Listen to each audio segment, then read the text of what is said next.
सबसे पहले मेरे बात शुरुआत करने से पहले उस दादा को नमन जिनकी वजह से आज हम लोग सब यहाँ बोलने के लिए और बोलने काबिल बने। जो भी साथी इधर उधर जो घूम रहे हैं, एक बार पंडाल में आके बैठे तो अच्छा रहेगा। साथियों, आप लोगों को पता ही होगा कि हमारा समाज जिस स्थिति में है, उस स्थिति के कुछ कारण मैं आप लोगों को बताना चाहूंगा। आप लोगों को पता होगा कि हमारा जो समाज था उसको हमारे दादा जगदीश भाई जगा रहे थे और जगाते जगाते वो हमारे से दूर चले गए। उन्हीं की याद में, उन्हीं की जन्म जयंती के कार्यक्रम में हम सब इकट्ठे हुए हैं। तो हमारा फर्ज बनता है कि उनके बताए हुए रास्ते, उनके विचार हमें हमारे दिल में डाल के और उनके जो विचार थे वो घर घर पहुंचाने की हम सब साथियों को जिम्मेदारी लेनी पड़ेगी। मैं आप लोगों को बताना चाहता हूं, अगर हमारे समाज की अगर अपन बात करें तो आप लोगों को पता ही होगा कि 400 से 500 साल पहले अगर अपन बात करें तो हमारा समाज इस देश का राजा था। ये मैं नहीं कह रहा, 5 जनवरी 2011 का सुप्रीम कोर्ट भी कह रहा है। मतलब हम लोग अगर इस देश के राजा थे तो आज हमारे लोगों के साथ ये स्थिति क्यों हुई, इस बात को हमको सोचने की जरूरत है। मैं कम शब्दों में कुछ आप चीजों को बताना चाहूंगा। जो स्थिति इस तरह की जो जिसने करी है वो किसने करी है?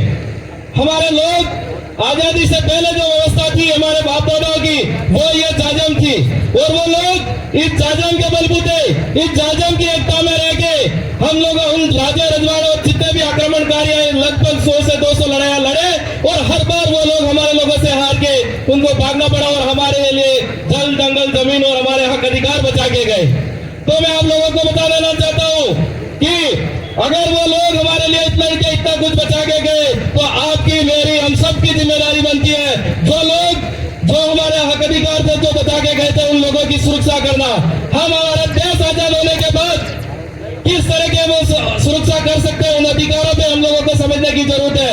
देश आजाद हुआ, देश के अंदर लोकतंत्र आया, हम लोगों के लोग जो हमारे बाप दादा इसलिए जीते थे, उस समय तीर कमान गोमटी से लड़ाई लड़ी जाती थी और सामने वाले भी भाला लेके आते थे तो हम लोग वो लड़ाई लड़ जाते थे और जीते, क्योंकि हमारे तीर कौमे और बाल्टी में हमारे लोग लड़ने में बिल्कुल सक्षम थे।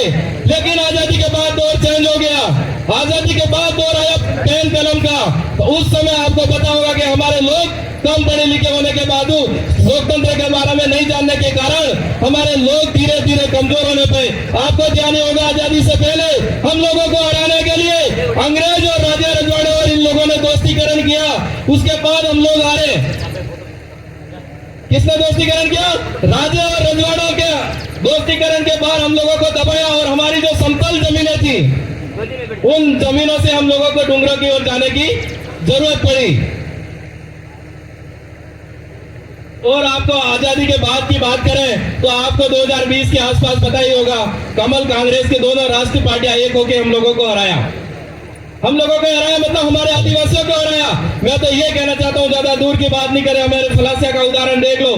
फलासिया में 1 लाख लोगों की जनसंख्या है, उसमें से 15,000 जनरल है, 85,000 एसटी है, 85,000 एसटी है। लेकिन फलासिया के बोर्ड पे अगर राज करता है तो वो 5 से 15% वाले, हम 85% का क्या हुआ? ये हमारे जनप्रतिनिधि, हमारे एसटी के जितने भी भाई है, चाहे वो किसी भी विचारधारा के हो, चाहे कांग्रेस हो, चाहे बीजेपी हो, चाहे किसी भी व्यक्ति में हो, हमें उससे कोई मतलब नहीं है। पर आप एक छोटा सा उदाहरण देख लो, आपके 85% लोगों की रक्षा कौन करेगा? अगर आप लोग गुलाम बन गए हो, आपके लोगों की वजह से आप लोगों की रक्षा कौन करेगा? 3 से 4% वाले लोग राज कर रहे हैं। इसलिए मैं आप लोगों को कहना चाहता हूँ, आप लोगों को इसी आदिवासी परिवार की जाजम के बेने तले आना पड़ेगा और आने वाले समय में अगर इस जाजम पे बैठते हो तो ये स्थिति हम चेंज कर सकते हैं। इसलिए हम लोगों को 3-4 बीमारी वो मैं छोटी सी बताना चाहता हूँ।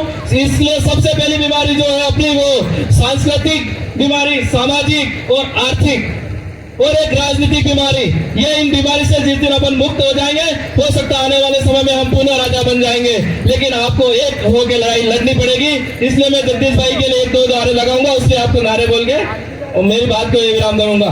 जय जोहर का नारा है, भारत देश हमारा है, जब तक सूरज चांद रहेगा भाई का नाम रहेगा, जब तक सूरज चांद रहेगा। जगदीश भाई का नाम रहेगा। जय जोहर, जय आदिवासी, जय वीर पटेल। धन्यवाद कबाया जी, आपने कम समय में अपनी बात रखी।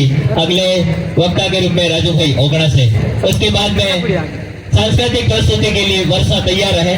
2 मिनट